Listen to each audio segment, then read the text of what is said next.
there's two rules to buying a car. Number one is think about how people spell. So if you misspell a car, you'd be amazed what pops up on the internet. So if you're looking for something like a Camaro, which we would say C-A-M-A-R-O, that's how it's spelled. Americans say Camaro. So type in C-A-M-E-R-O and you'll be amazed at how many are advertised out there as Camaros. Quentin as well has passed on some great tips over the last few days.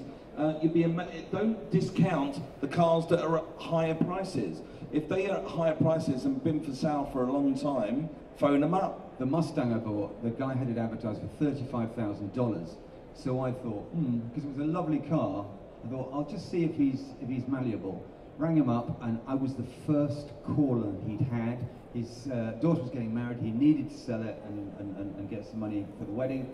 So over the phone, he said he would take $25,000. So that's a $10,000 reduction instantly. Got there, we had a deal at $20,000, which is again £12,500. So ring about the really, really expensive ones because they never sell. They never sell. Also, make sure when you're looking at cars out there for sale, both on Cars and Classics, on Auto Trader, on eBay, if you look carefully, you can see a date stamp, or at least when the advert's been re-edited, and there's a date. And sometimes you can see cars that have been advertised out there for 6, 8 months, even a year, and they're the cars that are worth ringing up, and that's how I find my cars. Also, don't necessarily, this is a great tip for anyone, don't necessarily default to the internet to go and buy a car.